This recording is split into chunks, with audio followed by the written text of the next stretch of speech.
नमस्कार मित्रों, उपेंद्र नाथ रैना साहित्य संवाद के इस मंच से मैं आपका हार्दिक स्वागत करता हूं, अभिनंदन करता हूं। आज रचना धर्मिता कार्यक्रम में हमारे अतिथि हैं श्री मधुर कुलश्रेष्ठ, प्रतिष्ठित कथाकार, साहित्यकार। थोड़ी देर में हम आज के अतिथि को इस मंच पर आमंत्रित करेंगे, इस मंच के साथ जोड़ेंगे और उसके बाद हम उनके जीवन के बारे में, उनकी जो लेखन यात्रा है, उसके बारे में बातचीत करेंगे। आइए सबसे पहले हमारे जो आज के अतिथि हैं, श्री मधुर कुलश्रेष्ठ, उनको इस मंच के साथ यानी उपेंद्र नाथ रैना साहित्य संवाद के मंच के साथ जोड़ देंगे। श्री मधुर कुलश्रेष्ठ, नमस्कार मधुर जी। नमस्ते जी। बहुत अच्छा लग रहा है और जी बताइए क्या दिनचर्या चल रही है आज आपकी? हाँ, बस रिटायर हो गए हैं तो रहना, नहाना धोना, पढ़ना लिखना। अब लेखक के पास तो यही काम रहता है, पढ़ा बुक्स आ जाती हैं, उनको पढ़ना है और अपना कुछ लिखते रहना। बहुत अच्छा लग ऑफिस। रहा है आपसे मिलकर। आज हमने इस कार्यक्रम में आपके साथ ये संवाद रखा है, इसमें हम आपके बारे में, लेकिन उससे पहले मैं बताना चाहूँगा हमारे मित्र जुड़ने शुरू हो गए। सदानंद मिश्र जी आकाशवाणी के हमारे मित्र हैं, वे जुड़ गए हैं हमारे साथ और इस तरह से और भी मित्र हमारे साथ अब जुड़ने शुरू हो जाएंगे। आपका स्वागत है इस मंच पर। शुरू में कुछ दो शब्द कहना चाहेंगे आप? हाँ, आपके साथ जुड़कर हमें बहुत अच्छा लग रहा है। कल शाम को जब आपका फोन आया तो आश्चर्य हुआ कि आप इतने प्रतिष्ठित मंच से हमें जोड़ रहे हैं। ये हमारे लिए सौभाग्य की बात है और आपसे बात करके कुछ नया सीखने को मिलेगा, कुछ अच्छा हम अपनी बात कह पाएंगे। बहुत अच्छा लग रहा है। मित्रों, अब निरुपमा सिंह जी भी हमारे साथ जुड़ गई, उनका भी मैं स्वागत करता हूं और मित्र अब जुड़ने शुरू हो गए। मैं आपका संक्षिप्त सा परिचय देना चाहूँगा, अन्यथा हम बातचीत में आपके बारे में आपसे ही जानेंगे। एक अनौपचारिक बातचीत है आपके बारे में, आपकी जो लेखन यात्रा रही है उसके बारे में। मैं मित्रों को बताना चाहूँगा कि रचना धर्मिता के हमारे आज के कार्यक्रम में हमारे अतिथि हैं श्री मधुर कुलश्रेष्ठ, प्रतिष्ठित कथाकार, साहित्यकार। आप गुना से जुड़े हैं हमारे साथ। आपकी जो शिक्षा रही है वो एमएससी, एमबीए, पीजीडीसीए, सीएआईआईबी, ये क्वालिफिकेशन है आपकी जो मूलतः आपने फिर किया है। और आप ग्रामीण बैंक से सेवानिवृत्त हैं, आजकल लेखन कार्य में आप लगे हुए हैं। और मित्रों के सूचनार्थ बताना चाहूँगा कि आपके कुछ कहानी संग्रह बहुत ही लोकप्रिय रहे हैं। आकाश अधूरा है जो 2007 में प्रकाशित हुआ है, अनंत की तलाश में 2011 में प्रकाशित हुआ है, यूं ही अचानक 2015 में आया है और कुहासा छट गया, ये 2023 में आपका उपन्यास प्रकाशित हुआ है, ये कहानी संग्रह। और आपके बहुत सारे उपन्यास भी काफ़ी लोकप्रिय रहे हैं मधुर जी। अपने अपने डंक, घर वापसी, अंधेरे में उजाले की किरण, नेपथ्य में, मिस्ट्री मर्डर, इस उपन्यास के बारे में हम आपसे बात ज़रूर करना चाहेंगे। ये मिस्ट्री मर्डर क्या है? और इसके अतिरिक्त आपके व्यंग्य संग्रह भी आए हैं। आपके जो लेखन कार्य है उस पर पर्याप्त प्रचुर मात्रा में शोध कार्य भी हुआ है। और अंत में हर एक हमारे मित्र के लिए ये ज़रूरी होता है कि पुरस्कारों की सूची आपकी बहुत विस्तृत है, लंबी है। पुनः आपको इस मंच पर मैं स्वागत करता हूँ। इस बीच में अरुण कुमार पासवान जी हमारे साथ जुड़ गए, उनका मैं स्वागत करता हूँ। सुमति सक्सेना लाल जी हमारे साथ जुड़ गई, जो वरिष्ठ लेखिका है, हमारे साथ जुड़ गई। देवेंद्र धर जी बहुत अच्छे साहित्यकार हैं, कवि हैं, वे भी हमारे साथ जुड़ गए। और अहमदाबाद से निशा चंद्रा जी भी हमारे साथ जुड़ गई। अब हमारे साथ मित्र लगातार जुड़ने शुरू हो गए। मैं स्वागत करता हूं उनका, अभिनंदन करता हूं। मधुर जी, वास्तव में है कहाँ से आप? गुना में तो आप रहते नहीं थे, तो कहाँ जी। पर आपकी पैदाइश हुई है और शुरुआती ज़िंदगी कहाँ पर बीता है आपका? हम लोग मूलतः अलीगढ़ के रहने वाले हैं। मेरा जन्म स्थान अलीगढ़ है। उसके बाद पिताजी की सर्विस डिस्ट्रिक्ट फर्रुखाबाद होता था तब, अब कन्नौज हो गया है। उस ज़िले में लगी तो हम लोग वहाँ पर आ गए। हमारी बीएससी तक की शिक्षा छिबरामऊ जगह है, कन्नौज ज़िले में, वहाँ से हुई। कानपुर पीपीएन कॉलेज से हमने एमएससी किया। उसके बाद इग्नू से एमबीए किया और इसके बाद बैंक में नौकरी लगी तो गुना आ गए और गुना में आके फिर यहाँ कंप्यूटर और ये सीआईबी एक इंटरनल कोर्स होता है उसको किया। तो हमारी जन्मभूमि उत्तर प्रदेश रही और कर्मभूमि हमारी मध्य प्रदेश रही है। तो हमारे लेखन में जो कुछ आया है वो मध्य प्रदेश का अधिक आया है, क्योंकि कर्मभूमि में हम रह के जो वहाँ से ग्रहण कर रहे हैं, जो देख रहे हैं, वही हमारे लेखन में आया है। तो शुरुआत हमारी उत्तर प्रदेश से। अच्छा, ये बताइए, आपने तो एमएससी किस सब्जेक्ट में किया है और आपका एमबीए किया है, तो लेखन और ये दो दो अलग-अलग क्वालिफिकेशंस हैं, तो कैसे हुआ है संभव ये? एमएससी एवं ऑर्गेनिक केमिस्ट्री से किया कानपुर से। लेखन का बीज तो हमारी जीन्स में रहा है। हमारे परबाबा और उनके भाई अलीगढ़ में प्रतिष्ठित वकील थे और इसके साथ उन्होंने भारतेंदु युग में हिंदी की शुरुआत कराई थी। हमारे परबाबा के भाई थे तोताराम जी वर्मा, उन्होंने इलाहाबाद हाई कोर्ट में हिंदी की शुरुआत कराई थी। तो लेखन का बीज तो कहीं से पड़ा हुआ था, निष्क्रिय था।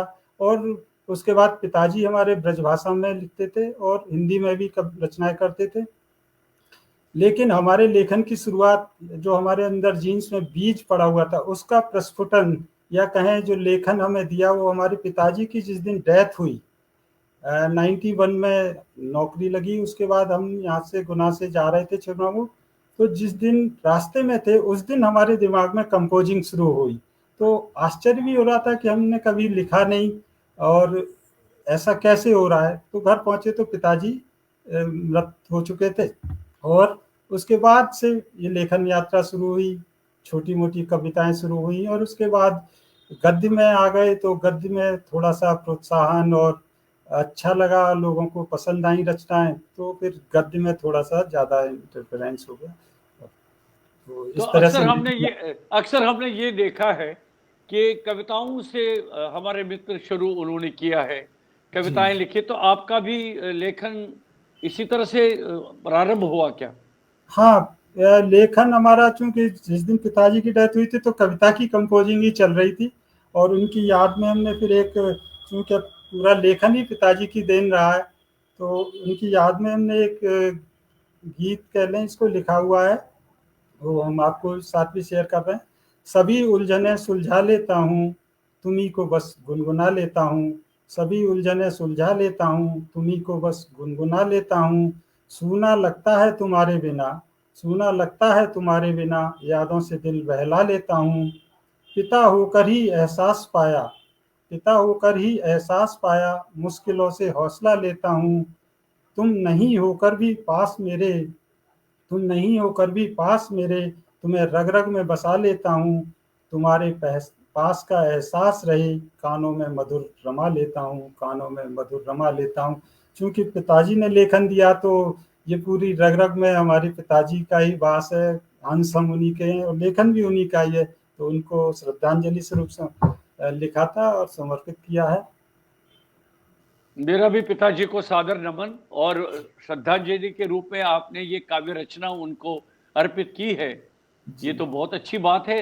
मुझे लग रहा है कि आपको इस तरह का एक वरदान भी मिला होगा उनकी तरफ से, आशीर्वाद मिला होगा कि जी। अब आपकी जो ये लेखन यात्रा है उत्तरोत्तर ये प्रगति करती रहे। तो क्या हम माने, जो आपका पहला कहानी संग्रह 2007 में प्रकाशित हुआ है, जी। आकाश अधूरा है, जी। तो वहीं से आपकी शुरुआत हुई है, उससे पहले आपकी जो? नहीं, रचनाएँ तो छुट-पुट, जैसे हम, चूँकि बैंक की नौकरी और वो भी ग्रामीण बैंक की नौकरी रही, तो गाँव में जाते थे तो जो एक वास्तविक गाँव है भारत के, ऊपर से देखने में बहुत अच्छा लगता है, लेकिन वहाँ बहुत ज़्यादा परेशानियाँ हैं। उनसे साक्षात्कार होता था, तो कहीं न कहीं मन में बेचैनी भी होती थी, तो आके रचना लिख लेते थे। फिर 2007 में यहाँ हमारे गुना में एक प्रोफ़ेसर डॉक्टर सतीश चतुर्वेदी जी हैं। उन्होंने देखी रचनाएँ, बोले आप इसको प्रकाशित कराएँ, तो सबसे पहला प्रकाशन उनके मदद से अनुभव प्रकाशन गाज़ियाबाद से हुआ था। डॉक्टर श्याम निर्मम थे अनुभव प्रकाशन के मालिक, उनसे बात हुई तो उन्होंने प्रकाशित किया था। तो कहानियाँ जो हैं हमारी, चूँकि गाँव में जाते हैं, बैंक की नौकरी है, ग्राहकों से साक्षात्कार होता ही है, और थोड़ी-सी चूँकि आदत में रहा है उनकी परेशानियों को समझना। बैंक में रह के भी हमने व्हाइट कॉलर जॉब नहीं की, हम उनके साथ मिक्स होके काम करते थे। कोशिश ये करते थे, भले ही हम उत्तर प्रदेश के थे, जो हमारी रचनाओं में यहाँ की भाषा आई है, क्योंकि हम उनके साथ कोशिश ये रहती थी कि उनकी भाषा में बात करें। वो जो गुना की एक भाषा है, तो इस तरह से देखा जाए तो हम अपनी रचनाओं में गुना की जो गुनिया भाषा है, उसको भी क्या बात है! संरक्षित करने की कोशिश कर रहे हैं, कि हमारी कहानियों में जो डायलॉग्स वगैरह हैं, हम उनकी भाषा में बुलवाते हैं। और ये एक सीखने का है, जो हमारा एक उपन्यास अपने-अपने डंक है। ये मेरी पोस्टिंग राजस्थान बॉर्डर पे थी, तो वहाँ एक राजस्थानी मिक्स भाषा रहती थी। तो जो उसी एरिया के कथानक लिया है, उसमें एक यहाँ भील और आदिवासी और एक पिछड़ी जातियों में एक दंगा हुआ था, छोटी-सी घटना को लेकर, और काफ़ी विस्तृत हो गया था, उसमें टीआई भी शहीद हुए थे। चूँकि घटना उधर की थी, तो हमें उसके डायलॉग भी वहीं के लाने थे और पोस्टिंग भी वहीं थी, तो थोड़ा-सा हम उसमें दखल भी था हमारी उस भाषा में, तो उसमें हमने राजस्थानी मिक्स भाषा भी उपयोग में ली है। तो प्रयास ये रहता है कि हम जहाँ का पात्र ले रहे हैं, उसकी भाषा उसके मुँह से बुलवाएँ, तो थोड़ा भाषा को भी संरक्षण मिलेगा और एक यथार्थ चित्रण भी आएगा। तो कहानियों की शुरुआत तो वहीं से हुई, और ये लेखन में देखा जाए तो हमें बैंक की नौकरी हमारे लिए एक वरदान साबित हुई, क्योंकि आर्थिक रूप से सक्षम हुए, और बैंक के मार्फत हमें बहुत कुछ देखने को मिला। एक जो जीवन, यदि हम किसी कॉर्पोरेट में होते तो हमें गाँव देखने को मिलते ही नहीं, और सही देखा जाए तो भारत गाँव में ही बसता है। हुँ, हुँ, हुँ। गाँव की बहुत सारी समस्याएँ, हमें ये लगता है कि किसान है, भरपूर कमा रहा होगा, लेकिन वहाँ योजनाएँ हैं, लेकिन उन तक नहीं पहुँच रही हैं, बहुत सारी चीज़ें हैं, तो उनको देख के दर्द भी होता था, विसंगतियों को, कुरीतियों को देख के उनसे चर्चा भी करते थे, बहुत सारी चीज़ों को, और सॉल्व करने की भी प्रयास किए। तो इस तरह से हमारी लेखन यात्रा जारी है। अभी एक उपन्यास हम पूरी तरह से, जो काहे के अन्नदाता लिख रहे हैं, उसमें पूरा गाँव का ही है कि अन्नदाता है, लेकिन वो अन्न उसके पास 12 महीने खाने के लिए भी नहीं रहता है। वो सबके लिए अन्न उगाता है, लेकिन अपने खाने के लिए बाज़ार से खरीद के लाता है। तो एक आक्रोश भी है कि हम काहे के अन्नदाता हैं। इस तरह से उसकी लेखन अभी चल रहा है, वो शायद इस साल पब्लिश हो जाएगा। तो हमारी शुभकामनाएँ आपके साथ हैं। अच्छा ये बताइए कि ग्रामीण बैंक में होने के कारण कई जगह पोस्टिंग हुई होगी आपकी? बहुत सारी जगह हुई। बहुत सारी जगह हुई थी, जो आपकी लेखन यात्रा साथ-साथ में चल रही थी। तो जो ये शिफ्ट आप होते थे एक जगह से दूसरी जगह, जी, क्योंकि जब आप गद्य लिखते हैं, जब आप कथा लिखते हैं, जब आप कहानी लिखते हैं, तो उसके लिए पात्रों का चयन होता है, और जो वहाँ की स्थानीय संस्कृति है, जी, स्थानीय भाषा है, उसका जी, भी प्रभाव रहता है। जी। तो उसको ग्रहण करने में, उसको समझने में कुछ तो समय लगता होगा आपको। तो किस तरह से आप उसके साथ एडजस्ट कर पाते थे और उसके अनुकूल आप अपने कथानक को, अपनी कहानी को, अपनी उस भाषा और पात्रों को समेट लेते थे आप? हाँ, एक्चुअल में दिन में, क्योंकि बैंक की नौकरी है, कस्टमर से डायरेक्ट संपर्क होता ही है हमारा, और जाते थे तो उनके दुख दर्द में शामिल हो जाते थे। वो जैसे फील्ड में गए, वसूली के लिए जाना है, या उन फील्ड विजिट के लिए जाना है, कहीं देखना है, तो वहाँ उनके साथ बैठ के, हम ये नहीं कहते थे कि साहब आए हैं तो कुर्सी पे ही बैठे हैं, हम उनके साथ चबूतरे पे ही बैठ जाते थे। तो गाँव के लोगों को भी ये लगता था कि अरे साहब तो अपने ही हैं। तो जितना हम ज़्यादा उनसे वार्तालाप करते थे, तो कैच कर लेते थे। और बैंक की नौकरी और लेखन में हमने मिश्रण नहीं किया। ऑन ऑफ स्विच रखते थे। बैंक में जाते थे तो सिर्फ बैंक की नौकरी, और घर पर आते थे तो घर के लिए, मतलब मिक्सिंग ये हमारी आदत में नहीं रहा कि बैंक का तनाव घर पे लेके आए। बैंक की बहुत तनाव भरी नौकरी है, बहुत सारा वर्कलोड भी है, लेकिन घर पे आके हम बिल्कुल तनाव रिलैक्स करके आते थे। घर की बात बैंक में नहीं और बैंक की बात घर में नहीं, तो इस तरह से दोनों में मैनेज करके लेखन अपना जारी रखते थे। और चूंकि संवाद उनसे करते थे, उनकी भाषा को सीखते थे, तो ये हमें आसानी रही। पात्र भी हमने वहीं से उठाए हैं आसपास के पास, और वहीं से लेके लिखा है। एक जरूर ये जो मिस्ट्री मर्डर उपन्यास लिखा है, ये थोड़ा सा सामाजिक से हटके एक लेखन की शुरुआत की। एक इंस्पेक्टर की मृत्यु होती है, अब मृत्यु हो गई है तो उसका ट्रेस नहीं हो पा रहा है कि वो कैसे, उसमें न पीएम रिपोर्ट में कुछ आया है, तो इस तरह से वहां से शुरुआत की। इसमें मीडिया को भी लिया है कि मीडिया किस तरह से दिल का ताड़ बनाता है, उसको मृत्यु को तरह तरह से कई चीजों को दिखाया। इसमें एक प्राइवेट जासूस की मदद भी ली है, और साथ में एक, चूंकि आजकल भारत में या देखा जाए योग्यता को नहीं, वेटेज पूरा नहीं मिल रहा है, तो एक उसका वो है अच्छा योग्य वो है, वो बहुत सारे इंस्ट्रूमेंट बनाता है, स्पाई इंस्ट्रूमेंट उसने बनाए हुए हैं, लेकिन वो एक फेयर में जाता है तो उसको कोई वेटेज नहीं मिल रहा है, तो वो उसके वो स्पाई इंस्ट्रूमेंट एक आदमी खरीद लेता है। बाद में पता चलता है कि वो क्रिमिनल था। तो जब जासूस है, उसका एक असिस्टेंट है, उसका वो दोस्त है, तो जब चूंकि अब लोहे से लोहा ही काटा जाएगा, वो स्पाई उसके बहुत हाई क्वालिटी के स्पाई इंस्ट्रूमेंट थे, नेत्र लिया है, ये जो कि कलर चेंज करता है एटमॉस्फेयर के हिसाब से, इस तरह से वो उसकी मदद लेता है। तो फिर बाद में जब आईजी वगैरह अपनी जांच अलग अलग तरीके से चलती रहती है, एक बहुत बड़ा रैकेट है वो उसमें, मतलब इंस्पेक्टर की जो मृत्यु हुई है, एक रैकेट का पूरा काम कर रहा था, तो उसमें इनके इंस्ट्रूमेंट की मदद से जासूस अपना काम कर रहा है। और एक नेटवर्क देखिए आप, उसमें काफी डिटेल में है। एक हॉस्पिटल है, वहां पर नीचे तो वो सेवा कार्य चल रहा है, उनका पूरा डॉक्टर है, लेकिन जो उसकी टॉप मंजिल है, वहां पर वो सारे अनैतिक काम हो रहे हैं, ऑर्गन्स भी निकाले जाते हैं, ह्यूमन ट्रैफिकिंग भी हो रही है। तो इस तरह से जो इंस्पेक्टर की मृत्यु हुई है, वो धीरे धीरे वहां तक पहुंच रहा है, लेकिन उसको मर्डर कर दिया गया। अब दूसरा इंस्पेक्टर जो लगा हुआ है, तो एक पॉश कॉलोनी है, उसमें एक उसको साइकिल रिपेयरिंग की दुकान दिखाई देती है, तो उसके दिमाग ठनकता है कि पॉश कॉलोनी में आज के युग में साइकिल रिपेयरिंग की दुकान कैसे हो सकती है। तो कहीं ना कहीं कुछ उसे गड़बड़ लगा। अब वो साइकिल रिपेयरिंग की दुकान सिर्फ नाम के लिए थी। एक इसका इंस्ट्रूमेंट था जो अंडरग्राउंड चलता है, उसको हस्ती हस्ती से वो मैसेज चेंज करता था, यानी वाईफाई जैसा मान लें, डिकोडिंग होती थी। और एक नेत्र बनाया था, उससे वो पूरा चेक करते रहते थे। तो अंडरग्राउंड उसमें ऑर्गन्स आते थे, और इस साइकिल रिपेयर की दुकान से आके एक स्मगलर आता था, वो वहां से ले जाता था। तो इस तरह से वो धीरे धीरे हुआ, भंडाफोड़ किया। लास्ट में वो डॉक्टर ने भी कहा, जो पकड़ा गया, तो डॉक्टर या और उसके पूरा गैंग, डॉक्टर बोला कि आप ठीक है, हम पश्चाताप कर रहे हैं, लेकिन आप इस हॉस्पिटल का सिर्फ ऊपर का जो मंजिल है वहां होते हैं, बाद बाकी नीचे हम सेवा कर रहे हैं।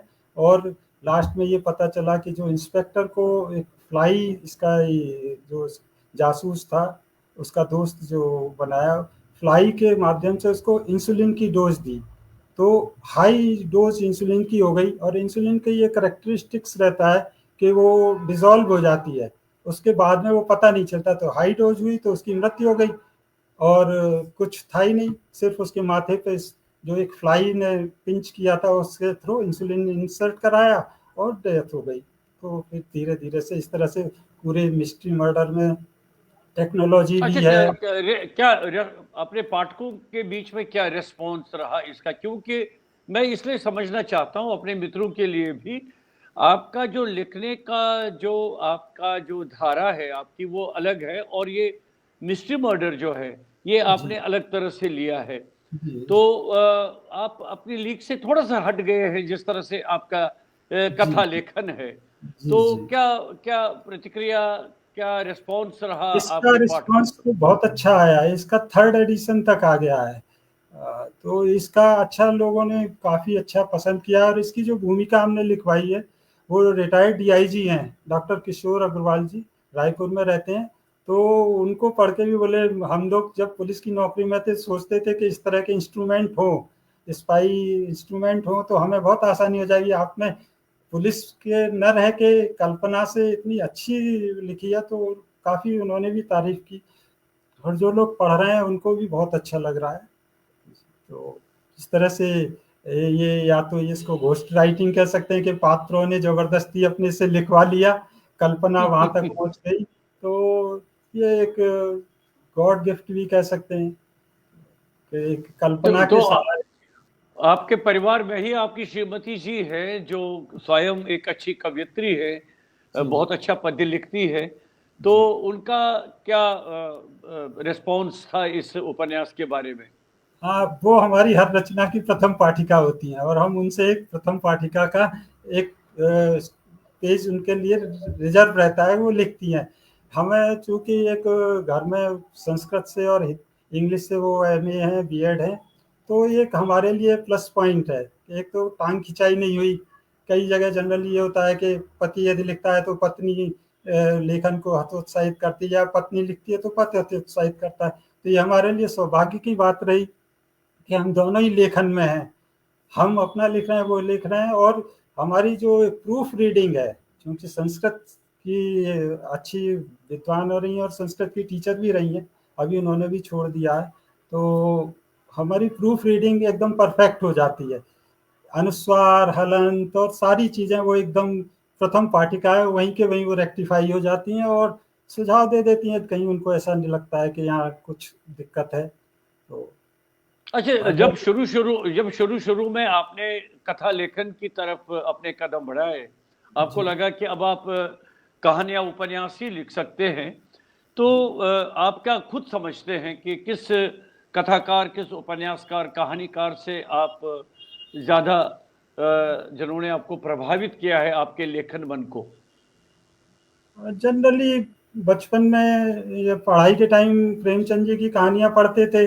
अब तो खैर बहुत सारी पढ़ी, लेकिन हमारा प्रभावित चूँकि सामाजिक है तो कह सकते हैं प्रेमचंद जी से ही प्रभावित रहे हैं, या शरतचंद्र से, क्योंकि ग्रामीण क्षेत्र की उन्होंने भी कहानियाँ लिखी हैं और ग्रामीण क्षेत्र की कहानियाँ हम भी लिख रहे हैं। तो प्रभावित कई लोगों ने हमारी कहानियों को पढ़ के प्रेमचंद शैली की कहा है और प्रभावी भी लगी हैं। इसमें एक बहुत बढ़िया रोचक जो हमारी पहली किताब आई, तो हमने अपने एक मित्र को दी, हमारे सीनियर ऑफिसर थे और वो ले गए अपने घर।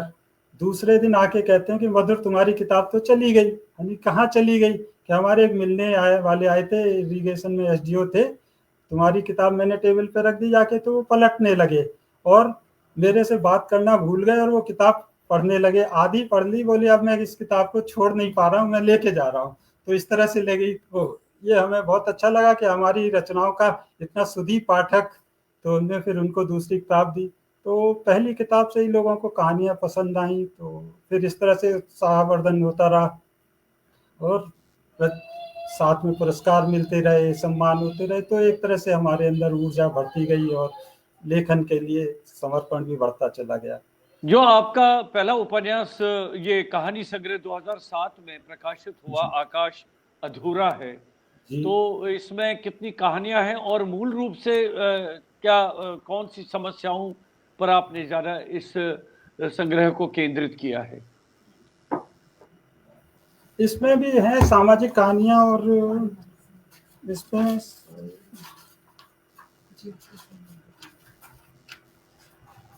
जी। इसमें 14 कहानियाँ हैं और भ्रष्टाचार भी है। एक गाँव में इसकी पहली कहानी बिल लिखा है, एक भ्रष्टाचार की कहानी है।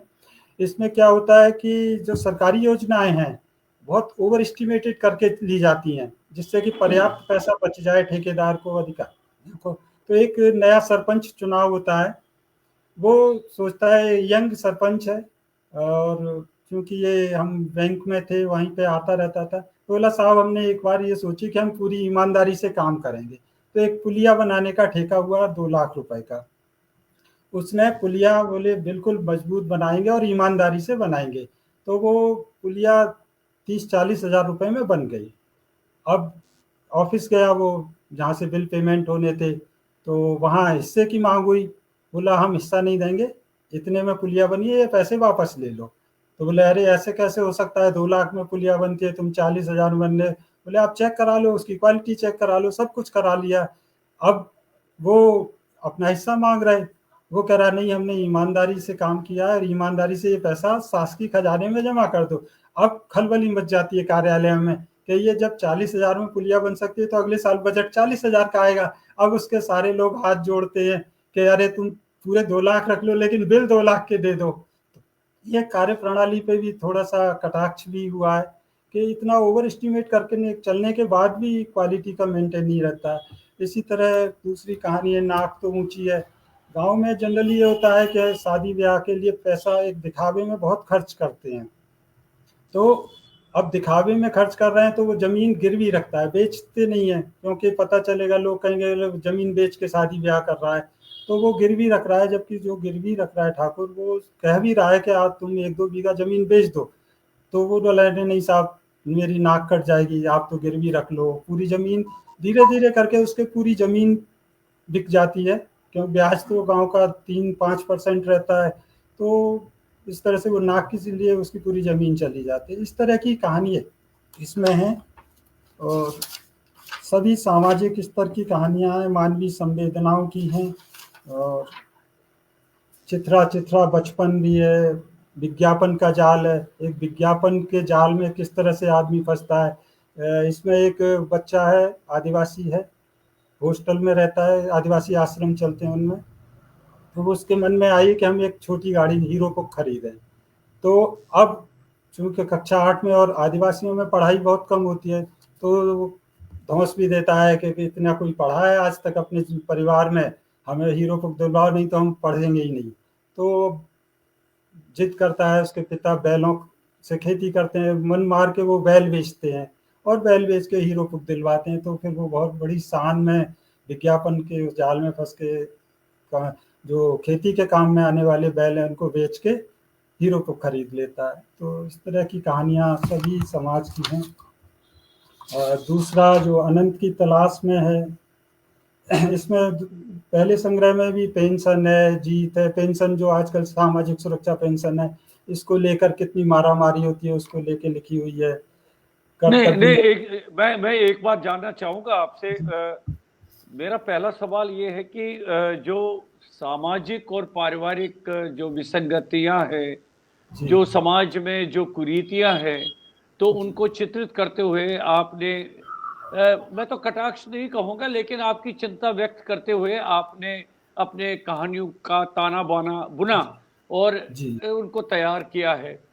तो जी आप समझते हैं कि एक कहानीकार के रूप में, एक साहित्यकार के रूप में इन कहानियों को पढ़ने के बाद कुछ परिवर्तन आ सकता है, या आपने अपना वो रोष उसको व्यक्त करने के लिए लिखा है? हाँ, परिवर्तन आदमी के ऊपर है, इच्छा रहती है। हमारा प्रयास ये रहता था कि हम जाके उनको समझाएं भी और सुधार भी करें, और फिर उनसे चूंकि वो जो चीज़ देखी है वो एक साहित्य में लेके आए हैं। वैसे ही एक और आपको बताते हैं, इंदिरा वो मुख्यमंत्री आवास योजना यहाँ एक चलती है। कुंभराज ये पास में राजस्थान बॉर्डर पे गांव है, वहाँ हम विजिट के लिए गए तो गांव बहुत गंदा पड़ा हुआ था, हैंडपंप के पास कीचड़ था बहुत सारा। तो हमें थोड़ा सा रोष भी आ गया कि गांव के लोग हैं, दिन भर काम नहीं है, फ्री बैठे रहते हैं, ताश खेलते रहते हैं। तो उनसे हमने कहा नल के पास कितनी गंदगी पड़ी हुई है, हम तुम्हारे गांव में फाइनेंस नहीं करेंगे। अरे साफ कर दो। हमने अगली बार जब हम विजिट पे आएंगे तो हमें ये पूरा गांव साफ मिलना चाहिए, सामने पठार है मुरम भर के, तुम नल के पास डाल लो। तो उसके बाद वो गांव पूरा सुधार हो गया, और फिर फाइनेंस भी किया, करीब 8-10 वहाँ इंदिरा मुख्यमंत्री आवास दिए। तो इसका चूंकि हम ईमानदारी से काम कर रहे हैं, इसका प्रभाव समाज में भी पड़ता है। एक और अच्छा, यानी हम उसको धन्यवाद देंगे। एक बार वसूली में गए, गांव में जनरली ताश खेलते हैं आप, बहुत सारा ताश खेलेंगे। हम सुबह उठते थे तो पता चला ताश खेल रहा है आदमी, रात में सो रहा है ने जा रहे हैं तब तक ताश खेलता था। एक बार वसूली के लिए गए तो वहाँ एक हड़ लगा हुआ था, 10-12 लोग बैठे हुए, और डिफाल्टर था, खाता एनपीए, और बैंक के लिए एनपीए सबसे बड़ी समस्या। तो हम वहाँ जाके खड़े हुए और वो उठ के नहीं आया।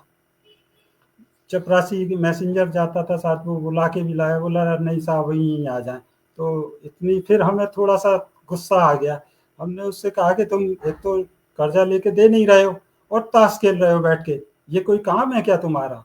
तो उसको कुछ ना कुछ लगा, बोला साहब आज से कान पकड़ता हूँ, ताश नहीं खेलूंगा मैं, और आपका खाता भी मैं 1 हफ्ते 15 दिन में सही कर दूंगी। खाता सही करो या नहीं करो, कम से कम ताश खेलने की बजाय परिवार के लिए कुछ काम करो। तो फिर बाद में 10-15 दिन बाद वो आके खाता सही कर गया। इसके 5-6 महीने बाद भी गांव के लोग आए, बोले साहब तुम्हारी बात उसे लग गई और उसने आज से ताश खेलना बंद कर दिया। तो ये हम उस आदमी की तारीफ करेंगे कि उसने हमारी बात मान के ताश खेलना बंद कर दिया।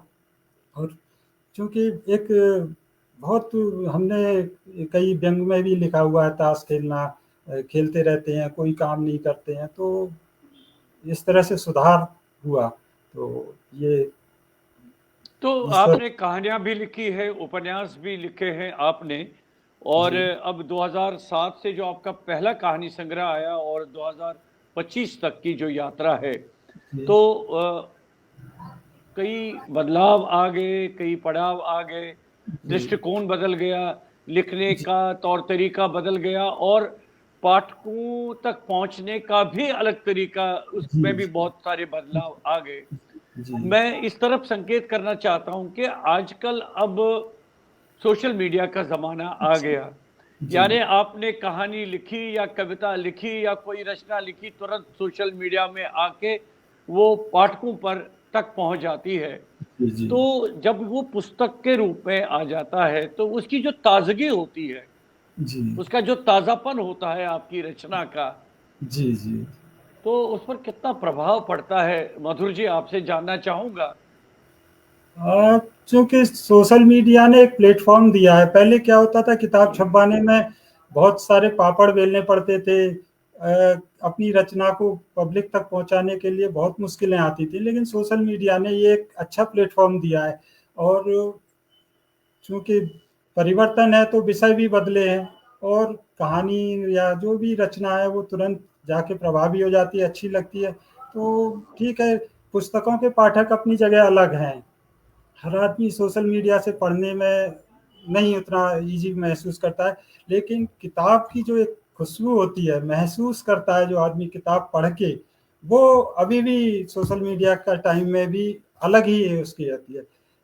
इस पे मोबाइल पे या लैपटॉप पे पढ़ जरूर लेते हैं, लेकिन जो एक लगाव या एक जो आत्मीयता, एक अंतर्दृष्टि, वो जो कहना चाहिए एक लगाव, वो रहता है, वो किताब से ही मिलता है। तो किताबों के पाठक कम नहीं है। लोग कह रहे हैं पाठक कम है, लेकिन हर साल लाख हजारों किताबें छपती हैं और सब बिक रही हैं।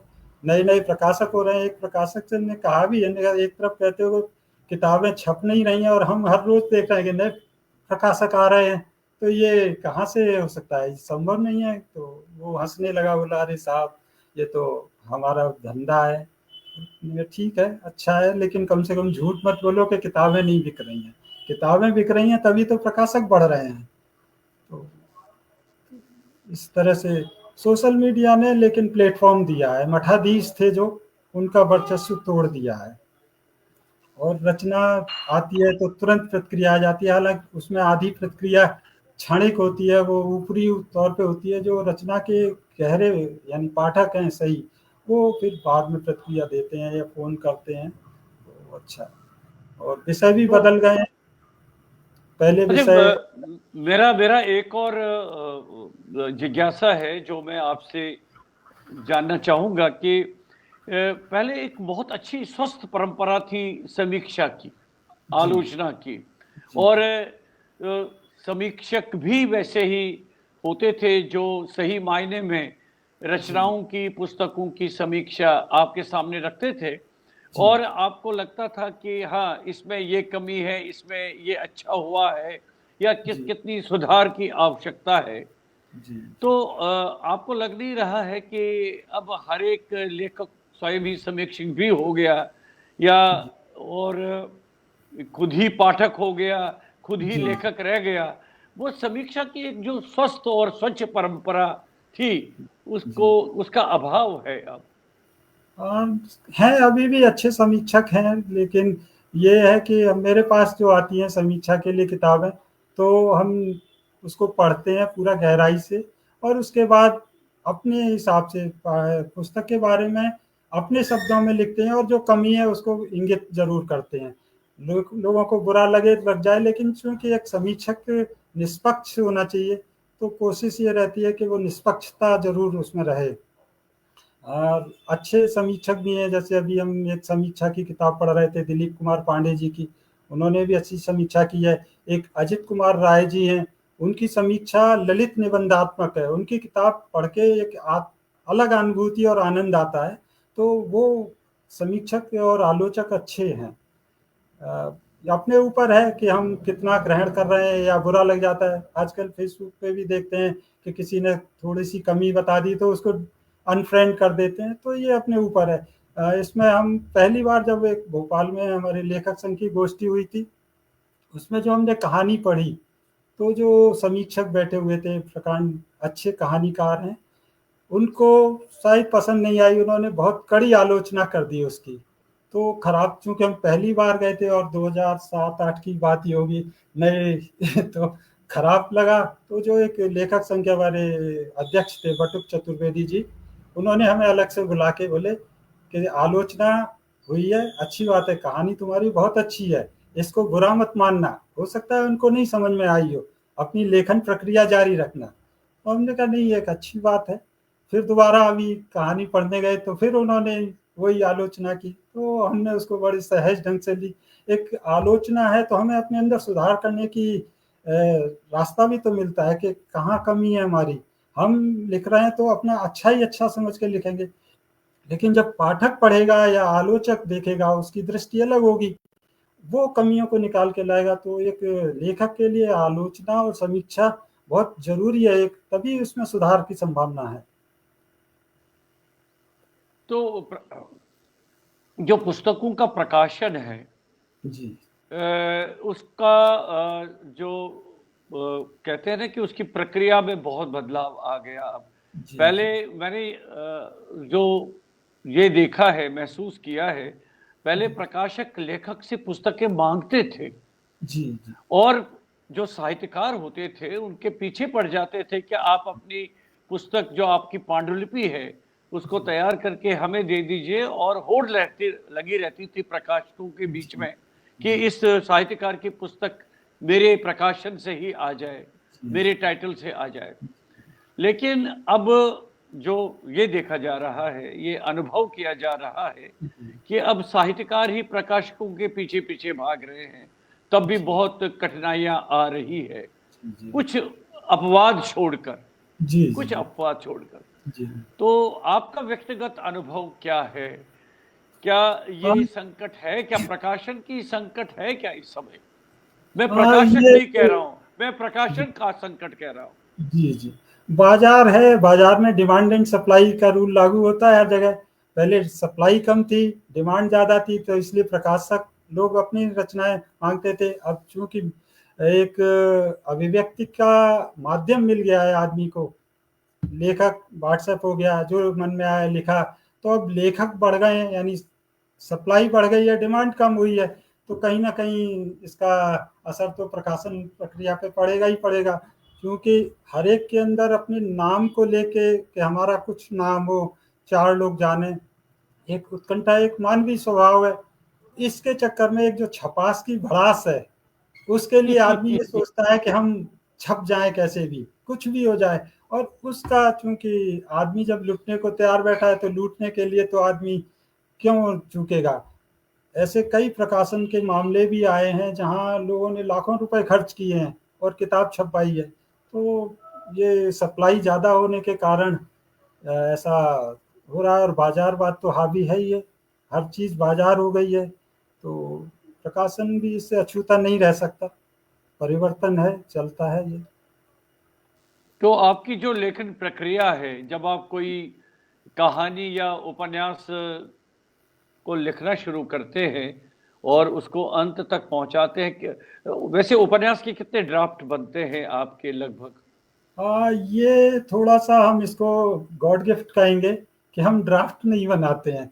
हमारी जो रचना प्रक्रिया है वो दिमाग में चलती रहती है। उपन्यास लिखना शुरू किया, यदि ब्रेक हो गया तो ठीक है। लिखना शुरू किया, हम कड़ी बाई कड़ी लिखते चले जाते हैं।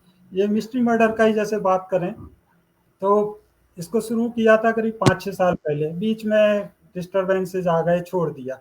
इसके बाद प्रतिलिपि ऑनलाइन प्लेटफॉर्म है, उस पे हमने एक कड़ी रोज लिखना शुरू की और एक साथ पूरा उपन्यास लिखता चला गया। इसी तरह से अभी जो काहे के अन्नदाता लिख रहे हैं, ड्राफ्ट नहीं बना रहे हैं। ऐसा लगता है कि दिमाग में प्रक्रिया चल रही, जो हमारे अवचेतन में पात्र बसे हुए हैं, वो आके कहते हैं कि हमें भी इसमें लो, हमें भी इसमें लो, और वो अपने आप एक कलम चलती हुई चली जाती है। तो इसको हम ईश्वर की देन कहेंगे कि हमें अलग-अलग से ड्राफ्ट नहीं बनाने, एक साथ से लिखना शुरू करते हैं, कड़ी उधर कड़ी चलती चली जाती है और एंड हो जाता है। तो ये कुसुम कुसुम डोगरा जी हमारे साथ जुड़ी है, उन्होंने एक अच्छा वाक्य लिखा है, जी, बाजारीकरण बढ़ गया है। जी। तो इस पर क्या आपका विचार है?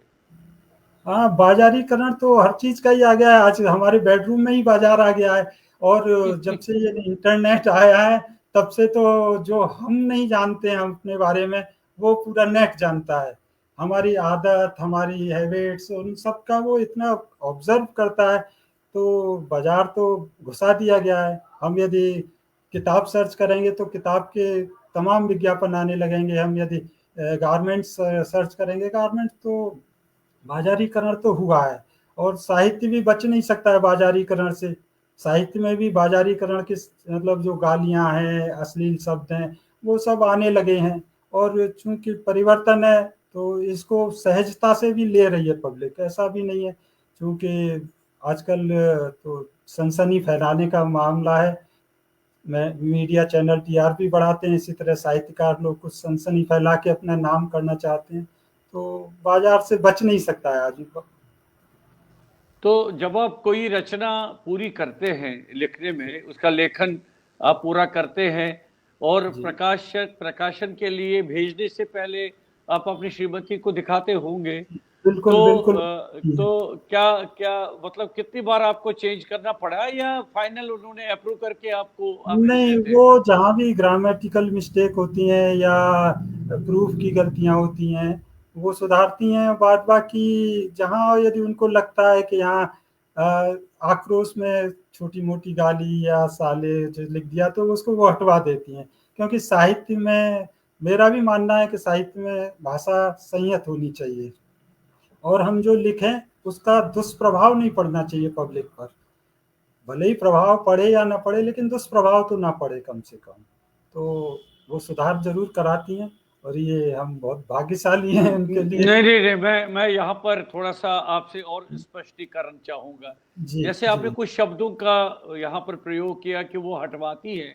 मान जी, लीजिए आपने पात्र ही वैसा लिया है, जिसकी भाषा वैसी है और आप समाज को, पाठक को ये दिखाना चाहते हैं कि इस पात्र के माध्यम से जी। ये ये कमी है या कुरीतियाँ हैं, इस तरह से उभर के आती हैं, जिस हाँ। पर हम आगे सोच विचार कर सकते हैं।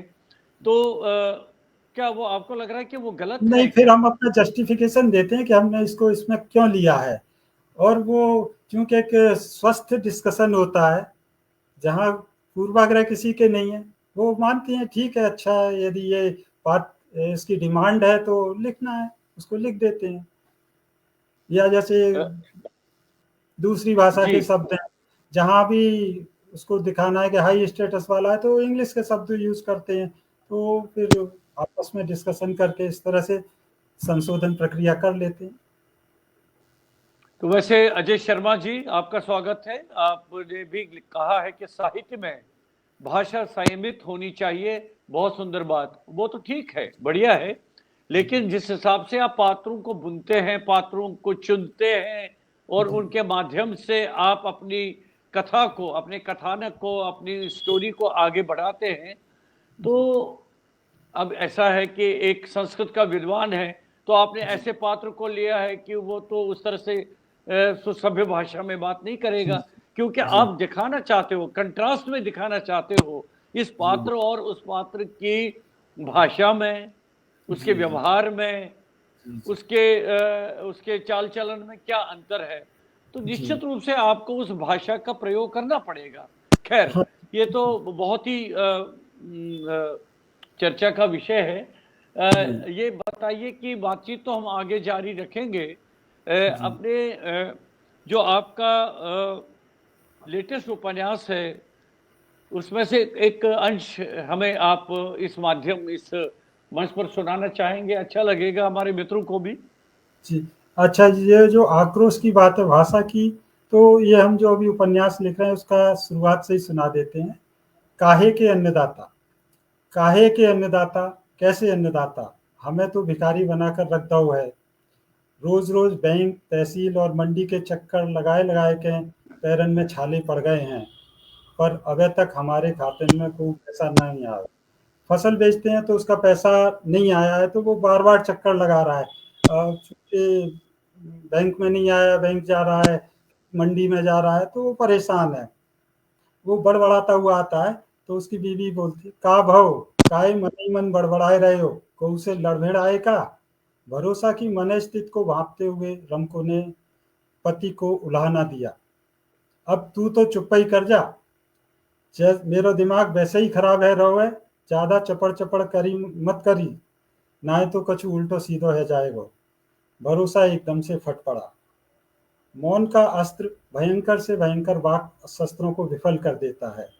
नारियों को पुरुषों की इस आदत से निपटना अच्छे ढंग से आता है, इसलिए रमको ने इस स्थिति में चुप रहना ही बेहतर समझा। भरोसा के मन में कस्बे में नेता द्वारा दिए गए भाषण की बातें ठक ठक कर रही थी। आप लोग तो हमारे अन्नदाता हैं, कड़ी मेहनत कर अन्न उगाते हैं। हमारे और हमारे बच्चों के पेट भरने के लिए आप लोग खेतों में फसलों को अपने खून पसीने से सींचते हैं। हमारी सरकार ने आपके उत्थान के लिए सरकारी खजाने का मुंह खोल दिया है। आपको फसल का पूरा पैसा मिले, इसके लिए कई योजनाएं चला रखी हैं। हम आपको फसल का पूरा दाम दिलाएंगे। हमारी सरकार ने आपकी आय दूनी करने का वादा किया है ताकि हमारा कोई किसान भाई अपनी जान की कुर्बानी न दे।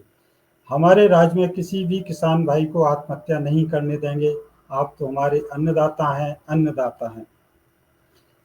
अन्नदाता हैं, अन्नदाता, काहे के अन्नदाता, वोट लेवे के लिए अन्नदाता, बाकी बात तो अपनी मेहनत को दाम लेवे के लेन खजुआ कुत्ता से भटकत फिरो। सबके सब, अब यहाँ हमने जो गाली लिखी थी मिसेस के हिसाब से डैश डैश कर दिया, सबके सब नेता, डैश डैश क्या नेता। बात है! एक भद्दी सी गाली निकालकर भरोसा ने अपने मन का गुबार हल्का किया। गाली के प्रवाह ने भरोसा के अंदर उठ रही बेचैनी को कुछ राहत दी।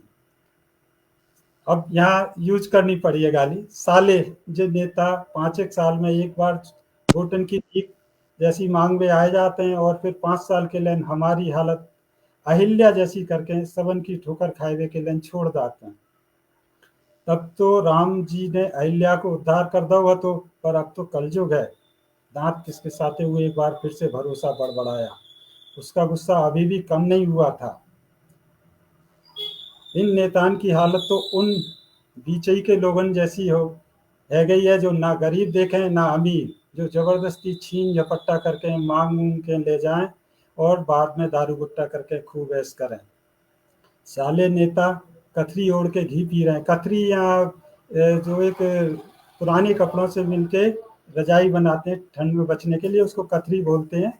तो कथरी ओढ़ के घी पी रहे हैं और हम अपनी फटी नुची कथरी तक बचावे के लिए तड़प रहे हैं। भरोसा का बड़बड़ाना जारी था। गुब्बारे से निकलती हुई हवा की तरह भरोसा के भीतर का आक्रोश निकल रहा था, जिससे उसका तनाव कम हो रहा था। गालियों का धारा प्रवाह वेग व्यक्ति के आक्रोश को मन के कोष्ठों से निकालकर अंतरिक्ष में उड़ा देता है।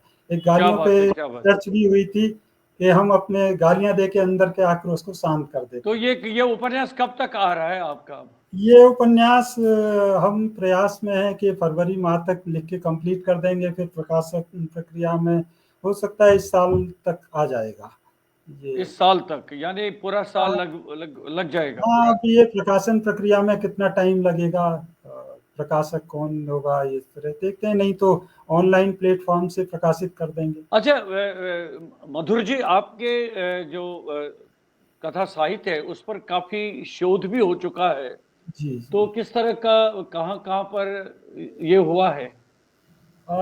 ये शब्द को जो ब्रह्म कहते हैं, शब्द ब्रह्म है, इसकी नाद बहुत दूर तक पहुंचती है। तो ये जितने भी शोध हुए हैं, हम उनसे सामने आमने परिचित नहीं है, आज तक परिचित नहीं है। पहला हमारा भू एक घर वापसी उपन्यास है। उस पे पंजाब के लुधियाना के एक प्रिंसिपल हैं, उन्होंने रिसर्च की, और कोरोना काल था तो हम हमारी पोस्टिंग उस टाइम टीकमगढ़ में थी। 3 महीने हम वहीं रहे थे, गुना नहीं आए थे। तो एक दिन फ़ोन आया, बोले हमें आपका इंटरव्यू लेना है। तो हमने कहा इंटरव्यू लेना है, तो हम तो इतने प्रसिद्ध लोग हैं नहीं कि इंटरव्यू किस पर्पज़ से लेना है। तब उन्होंने बताया कि हमने आपका उपन्यास अपनी रिसर्च में शामिल किया था और इंटरनेशनल जर्नल में आपका इंटरव्यू छपा है। तो इस तरह से एक दूसरा उपन्यास भूख है, वो अनीता पटेल हैं कानपुर की, वो रिसर्च कर रही हैं। एक हमारी कहानियों पे रिसर्च सुल्तानपुर के विकास कुमार सिंह हैं, उन्होंने की। एक जो अभी अंधेरे में उजाले की किरण है, भुवनेश्वर की एक निशी संजना है, एमए में, उन्होंने लघु शोध किया है। ये सब चूँकि मेल से उन्होंने फिर बाद में हमारा व्यक्तित्व पूछा, तो बात हुई, बोले हमने आपका उपन्यास लिया है, तो एक दूर तक पहुँचती है। रिसेंटली अभी 2 रिसर्च सूरतगढ़ में, उसमें श्री गंगानगर में हुई हैं। एक हमारे मिस्ट्री मर्डर पे और एक ये अंधेरे में उजाले की किरण पे। तो इस तरह से इसकी नाद की जो टंकार है, वो गूंजती है, जो कैच करना चाहे, और सुधी पाठक लोग ढूंढ ही लेते हैं। और आजकल तो ये नेट है, नारद मुनि हैं, अपनी पूरी जगह पहुंचाते रहते हैं बात को। तो ये तो मीडिया। अच्छा, आप में मैंने जो महसूस किया है आपके लेखन में, आप नाटक भी बहुत अच्छा लिख सकते हैं। तो क्या नाटक लिखने का कभी प्रयास नहीं किया आपने? नाटक एक हमने अपनी कहानी को नाट्य रूपांतरण दिया था। एक हमारे ये जो आदिवासियों के हॉस्टल होते हैं, उसके लिए कहानी लिखी थी, या नवो वो हॉस्टल है, उनके जो व्यवस्थापक थे, हमारे रिश्तेदार थे, उनको लिख के दिया था। एक हमारी मिसेज के साथ टीचर थी, उन्होंने भी हमारी कहानियाँ की अच्छी प्रशंसिका हैं। तो एक कहानी को फिर नाट्य रूपांतरण किया, हालाँकि थोड़ा बड़ा हो गया, चूँकि छोटे बच्चों के लिए था, तो वो थोड़ा-सा बोली इसको शॉर्ट करके फिर कराएँगे। तो इस तरह से नाट्य रूपांतरण हो सकता है, लेकिन नाटक की एक श्रृंखला अभी हम नहीं लिख पाए हैं। जी, विचार कर जी। सकते हैं, आपका सुझाव अच्छा है। क्योंकि मैं ये व्यक्तिगत रूप से महसूस कर रहा हूँ कि आप नाटक भी बहुत अच्छा लिख सकते हैं, क्योंकि नाटक के लिए जो हुनर चाहिए, जी, वो आप में है, आप लिख सकते हैं, क्योंकि कथाकार, गद्यकार नाटक बहुत अच्छा लिख सकते हैं। और जिस तरह से आपने कहानी और उपन्यासों के विषय, उनके विषय वस्तु और उनका जो आकार है और उनका जो प्रकार है, उस तरह से जो आपने चयन किया है, उसमें नाटक भी अच्छा आप लिख सकते हैं। खैर, उस पर आप विचार कर सकते हैं। हाँ, बिल्कुल तो करेंगे यही। जी। जी। हाँ, अभी तो नाटक एक तो इस साल समीक्षा की किताब भी छपवाएँगे, क्योंकि करीब लगभग 100 किताबों की समीक्षा कर चुके हैं।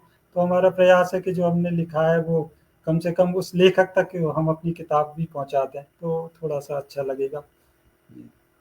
तो एक और बात आपसे जानना चाहेंगे, जो मैंने आपके बारे में जाना है, आप आकाशवाणी और दूरदर्शन से भी काफ़ी कनेक्टेड रहे हैं। आप किस तरह का पार्टिसिपेशन आपका रहा है? आकाशवाणी से तो कहानी प्रसारण हुई, लेकिन चूँकि हम बैंक की नौकरी में थे, तो बैंक में समय की कमी रहती है। यहाँ पर हमारे परिचय आकाशवाणी के ही थ्रू हो गए।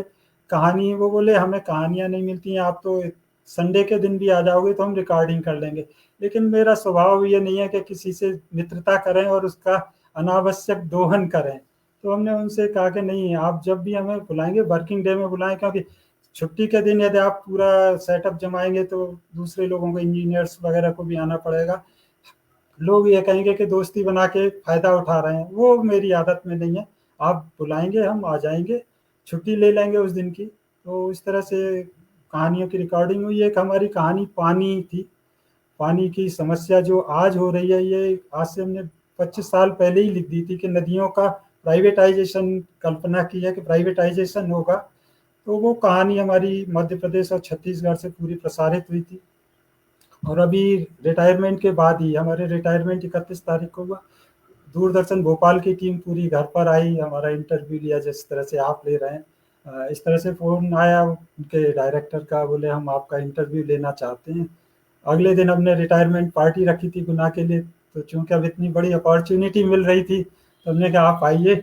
लोग तो अप्रोच लगाते हैं और हमें ये अपॉर्चुनिटी मिल रही है तो हम ज़रूर समय निकालेंगे और इंटरव्यू देंगे। तो घर पे ही आए थे, जिस जगह यहाँ बैठे हुए हैं उन्होंने अपना सेटअप जमा के आधा घंटे का इंटरव्यू लिया था। तो ये आप लोगों का आशीर्वाद, स्नेह और पाठकों की प्रतिक्रिया होती है कि हमारी बात दूर तक पहुंच जाती है और लोग इस हमारी बात जानने को उत्सुक रहते हैं। तो और क्या-क्या रुचियाँ हैं आपके लेखन के अतिरिक्त? कैसे अपना जीवन व्यतीत करते हैं लेखन आप? के अतिरिक्त हमें एक चीज़ का बहुत दुख है या मलाल कह लें कि हम गा नहीं सकते। हमारी मिसेज अच्छा गाती हैं, बेटी अच्छा गाती है और बेटा अच्छा गाता है। यानी बेटी बेटे को जो गुण दिए हैं वो हमारी मिसेज ने दिए हैं और अच्छा सुर की पकड़ है, लेकिन हम नहीं गा पा रहे। तो प्रयास रहेगा कि हम भी थोड़ा-सा गाना सीखें। बाद बाकी चित्रकारी कर लेते हैं, थोड़ी-सी पेंटिंग वगैरह हमने अपनी दीवार पे बना रखी थी। और एक दीवार बच्चों के लिए ही दे दी थी, छोटे थे बच्चे, तो अब बच्चे जो कुछ करें, हमने एक आदमकद बड़ी सी पेंटिंग भी बना दी थी। और लेखन है, बाद बाकी कलाओं में रुचि तो है। और जो नहीं कर सकते हैं, सिलाई हम कर लेते हैं पैडल की मशीन से, पैर वाली मशीन चला लेते हैं, कढ़ाई कर लेते थे, बुनाई कर लेते थे। तो कलाओं को सीखने में हम कोई भी ये नहीं मानते। और घूमने का तो शौक है ही हमें। भ्रमण देश, एक लेखक के लिए भ्रमण तो बहुत ज़रूरी है, एक ऊर्जा मिलती है और एक नए पात्र मिलते हैं। एक रिसेंटली हम अपनी बहन के यहाँ बरेली गए, तो कहानी का पात्र या कहानी कैसे बनती है इसकी प्रक्रिया में हम लोग टहल रहे थे शाम के टाइम, चारों लोग, हम, मिसेज और हमारी बहन बहनोई। एक 3 बच्चे आए और वो बोले अंकल टाइम क्या हुआ है? तो हमारे बहनोई बोलते हैं कितने दिन बाद किसी ने टाइम पूछा है, अंकल टाइम क्या हुँ। हुआ है? बड़ा हुँ, अच्छा हुँ। लगा, क्योंकि आजकल हर एक की जेब में मोबाइल है। तो पता चला कि अगले दिन वो रात भर हमारे अवचेतन में प्रक्रिया चलती रही और अगले दिन हमने उसमें कहानी लिख दी। टाइम क्या हुआ, फिर उसमें ननिया नानी भी याद आ गई कि नानी कैसे सिर्फ़ ऊपर देख के, पुराने लोगों में ये कला थी कि सिर्फ़ आसमान की तरफ देख के वो एग्ज़ैक्ट टाइम बता देती थी। तो इस तरह से वो पूरा कहानी बन गई। तो ये घूमते हैं। ऐसे ही चंडीगढ़ अभी बेटी के पास गए थे, तो एक जगह बैठे थे, हमारे रिलेटिव ही हैं और बेटी के मतलब लोकल गार्जियन मान लें। तो ऐसे ही बातों में आने लगा कि अब तो मैरिज इतनी महँगी-महँगी होने लगी हैं, तो एक मैरिज इंश्योरेंस भी होना चाहिए। पता चला कि हमने 50 लाख खर्च किए और 3 महीने बाद तलाक हो गया, तो कम से कम कुछ कंपनसेशन तो मिल ही जाएगा। तो उस पे एक कहानी बन गई और वो फिर हमने 10-15 दिन में एक कहानी लिख दी। तो इस तरह से रचना प्रक्रिया में घूमते हैं।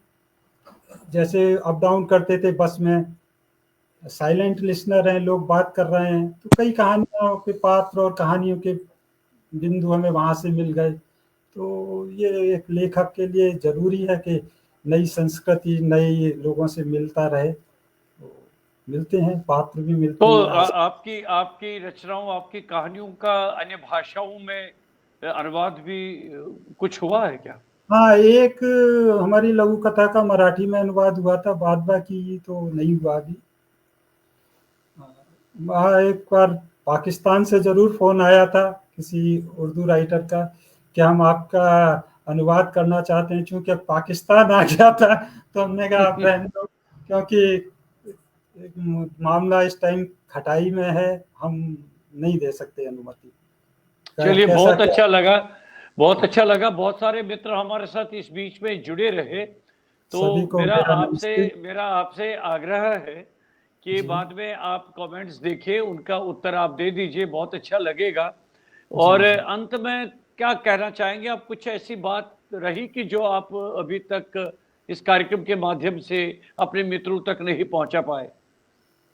मित्र, साहित्यिक मित्र तो ब्लड रिलेशन से ज़्यादा हैं हमारे। हम जाते हैं तो ऐसा लगता ही नहीं है, मिलते हैं जैसे मेरी प्रयास ये रहते हैं कि कहीं हम घूमने जाएँ, भले ही उनसे आधा घंटे के लिए मिलें, रास्ते में रुक के उनसे मिलते हुए जाते हैं, तो एक अपनत्व की भावना आती है। तो साहित्य हमें जोड़ता है, जो निटिंग का काम साहित्य ही करता है, और यहाँ कोई स्वार्थ नहीं होते हैं, तो इसलिए निस्वार्थ भाव की दोस्ती लॉन्ग टाइम के लिए रहती है, आजीवन रहती है। तो साहित्य तो रहना चाहिए। और हम नई पीढ़ी को भी, या अपने जो मीटिंग में अपने स्टाफ से भी कहते थे कि कोई न कोई एक हॉबी ज़रूर रखें। हॉबी होगी हमारे पास तो हमें काम का तनाव नहीं महसूस होगा। हम काम का तनाव उससे रिलीज़ कर सकते हैं, चाहे वो गा सिंगिंग हो, राइटिंग हो, साइक्लिंग हो, जो भी हॉबी है वो रखना चाहिए। और इसी के लिए हमारे बच्चों में हमने प्रयास किया है कि बेटा सिंगिंग करता है अच्छा, बेटी डांस सिखाया उसको, भरतनाट्यम और कथक। और चूँकि अभी रिसर्च कर रही है तो बहुत सारा तनाव है, लेकिन वो एब्ज़ॉर्ब कर लेती है। तो रिलीज़ हो जाता है, एक कला ज़रूर होनी चाहिए आदमी में, यही मेरा संदेश रहेगा। क्या बात है, क्या बात है। देखिए समय निकल गया ऐसे कि पता भी नहीं चला, और आपकी रोचक बातें सुनने में और आपकी ये जो पूरी साहित्यिक यात्रा है, उसको जी, सुनने में बहुत अच्छा आनंद आया। अब जी। देखिए हमारे प्रति स्नेह देखिए, अनन्या पाटनी जी अब अमेरिका से जुड़ गई, कह रही कि मैं जुड़ नहीं पाई, लेकिन मैं जी, उनका हार्दिक आभार व्यक्त करता हूँ। कम से कम उनका यहाँ कमेंट्स में नाम तो आ गया, ये मेरे जी, लिए बहुत बड़ी बात है। मुक्ता मुक्ता जी भी हमारे साथ जुड़ी हुई हैं, गौरव कुलश्रेष्ठ जी, हरगोविंद पुरी जी, पुष्कर कुलश्रेष्ठ जी, कुसुम डोगरा जी, अजय शर्मा जी लगातार जुड़े हैं, राम दुलारी शर्मा जी, आशमा कौल जी, अजित कुमार राय जी, अजय शर्मा जी तो लगातार है, पुष्कर कुलश्रेष्ठ जी भी, जी, सुमति भाई हैं सक्सेना हमारे जी, बड़े अरुण भाई। पास। हाँ बिल्कुल समझ गया सर, मैं अपने परिवार से जी, ही सब लोग हैं। मैं तो जी, लेखन परिवार को पूरा अपना ही परिवार मानता हूँ। जी, जी। और बहुत बहुत धन्यवाद आपका मधुर जी। बहुत मधुर मिलन रहा, बहुत मधुर बातचीत हुई आपके साथ, और आपका स्वभाव भी बहुत अच्छा है, और बहुत ही बेबाकी से और बहुत ही सरल भाव से आपने अपनी भावनाएं व्यक्त की। अब तुरंत दिलीप कुमार जी भी जुड़ गए, कह रहे सुंदर प्रस्तुति रही आपकी, बहुत बढ़िया। तो सभी मेरी तरफ से भी अभिवादन और धन्यवाद जुड़ने के लिए। जहाँ भी त्रुटियाँ हों, हमें ज़रूर बताएँ जिससे कि हम अपना सुधार कर सकें। धन्यवाद। बहुत बहुत धन्यवाद मधुर जी। जी, धन्यवाद। नमस्कार, नमस्कार। मित्रों, उपेंद्र नाथ रैना साहित्य संवाद के माध्यम से रचना धर्मिता कार्यक्रम में हमारे आज के अतिथि थे श्री मधुर कुलश्रेष्ठ, वरिष्ठ प्रतिष्ठित साहित्यकार, जो गुना से हमारे साथ जुड़े थे। और जो मित्र भी इस बीच में लगातार हमारे साथ रहे, मैं उनका भी हार्दिक धन्यवाद करता हूँ। बहुत अच्छा लग रहा है, और मुझे अनुमति दीजिए अब आज का कार्यक्रम संपन्न करने का। नमस्कार।